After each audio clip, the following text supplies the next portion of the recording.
Welcome to English Story Hub. Learn English through fun stories. Improve vocabulary, listening, and speaking skills. Like, subscribe, and keep learning with us. Billionaire boyfriend. The old apartment groaned under the weight of another cold morning. Ariana Brooks sat curled up on the worn sofa, wrapping her mother's favorite shawl tighter around her shoulders. Outside, the city buzzed with life, but in apartment 3B things were quieter, too quiet. A kettle whistled faintly on the stove as she walked to the kitchen. Her eyes scanned the stack of unpaid bills on the counter: rent, electricity, hospital fees. Each envelope felt like a time bomb. But Ariana didn't have the luxury of panic anymore. She had learned to live one day at a time. Her phone buzzed. A message from Claire, her roommate and best friend. "Hey babe. Can't cover the electric this month. So sorry." Face with cold sweat. Ariana sighed and ran a hand through her thick chestnut hair. Claire was doing her best, but so was she, juggling 2 jobs and barely sleeping.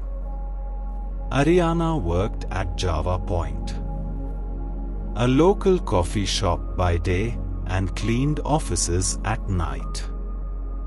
Her dreams of college had been shelved indefinitely after her mother's cancer diagnosis. She walked into the bedroom where her mother, Ellen, lay resting. The chemo had taken its toll. Once vibrant and full of life, Ellen now looked fragile, like a glass sculpture. But her eyes still sparkled when she saw Ariana. "Morning, sweetheart," her mom whispered, her voice weak. Ariana leaned down, pressing a kiss to her forehead. "Morning, Mama. I made tea. You are feeling okay?" "A little better. Maybe I'll try walking today." Ariana smiled softly. "We'll take it slow, okay?" Ellen nodded, and Ariana stood to leave for work. "I've got the morning shift at the cafe, then back home by lunch. Text me if you need anything." As Ariana stepped into the city's grey chill, she tugged her coat tighter and forced a determined smile onto her face. She'd gotten good at pretending she wasn't tired, pretending everything was fine, pretending she hadn't once dreamed of designing buildings and traveling the world.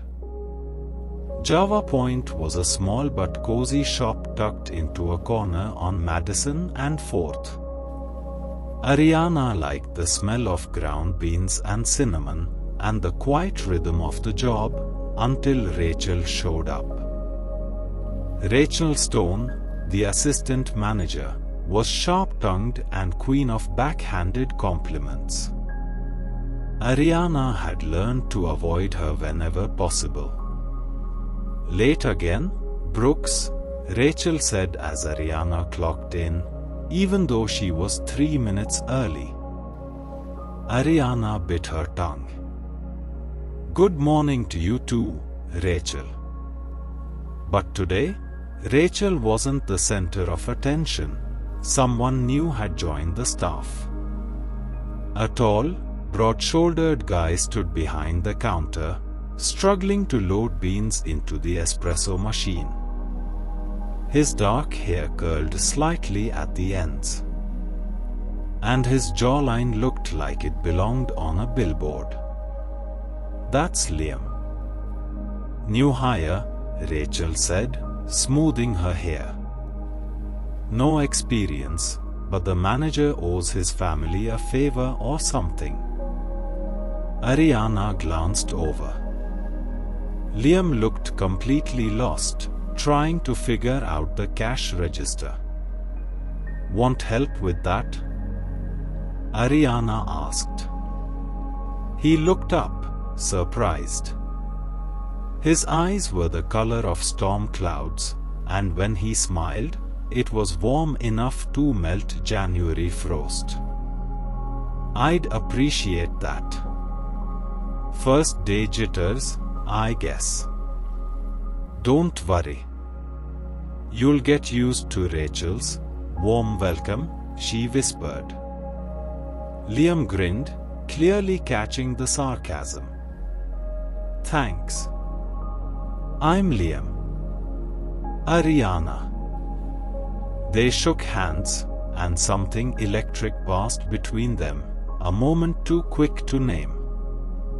She didn't know it then, but her life was about to change. And Liam Carter? He wasn't just any barista. He was a billionaire in disguise. Over the next few days, Ariana and Liam settled into an easy rhythm. He was clumsy with the coffee machines but a quick learner. And he always made Ariana laugh, something she hadn't done much of lately. "You make a mean mocha," she said, sipping from a cup he handed her one morning. "I have a good teacher," he replied. Rachel, of course, had her suspicions. She didn't like how quickly Liam had bonded with Ariana. She started nitpicking Ariana's work more than usual, but Ariana didn't care. Liam made work lighter, better. One afternoon, a sleek black car pulled up outside the cafe. Ariana watched as Liam's expression shifted. A man in a suit approached him discreetly. "Sir, your mother is expecting you at the fundraiser." Liam's jaw clenched. "Not now. I'll come later." The man nodded and left. Ariana raised an eyebrow. "Sir? Fundraiser? Sounds fancy."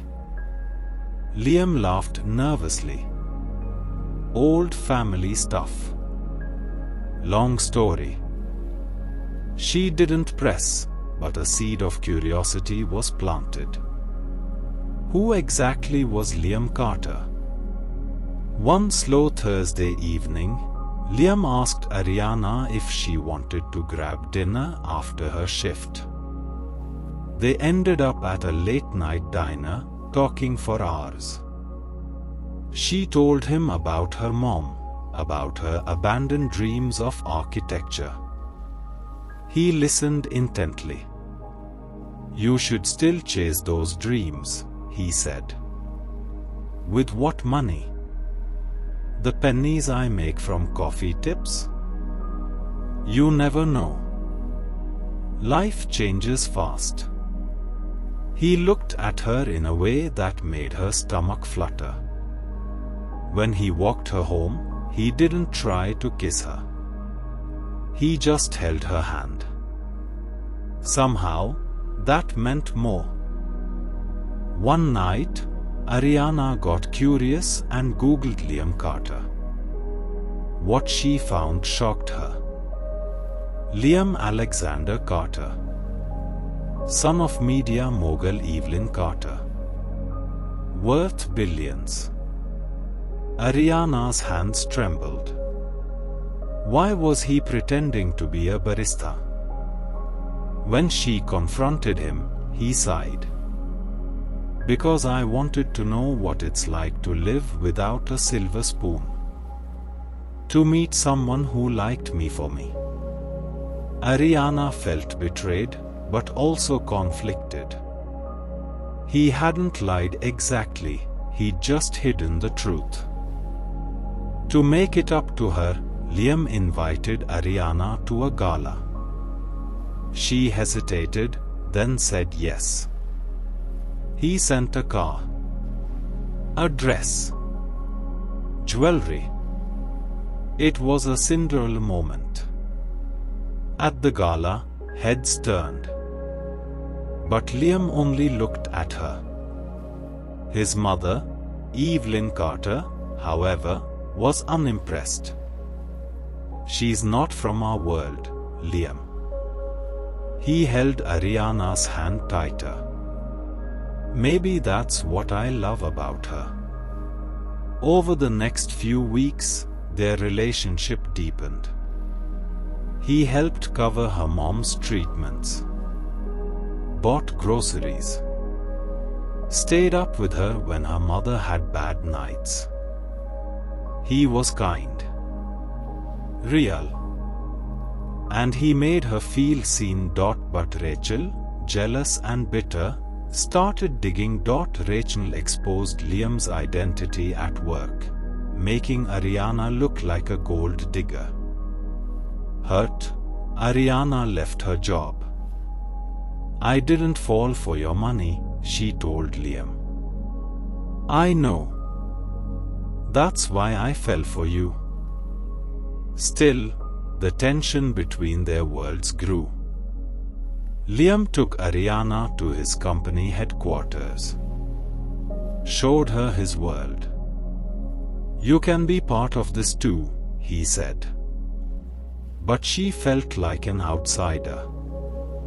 Evelyn offered Ariana money to leave Liam. "You are holding him back," she said.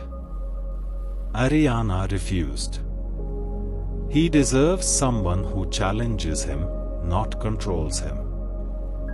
Liam's rival, Marcus Blake, leaked private photos of Ariana, twisting the narrative. Paparazzi swarmed. Ariana lost all privacy. She disappeared. Rachel, it turned out, had worked with Marcus. She leaked Ariana's info. Liam fired her. Liam searched everywhere. Finally found Ariana at her childhood lake house. "I don't care about the noise. I care about you." He knelt. "Come home with me." Ariana enrolled in night school for architecture. Liam helped, but only as support. She wanted to stand on her own.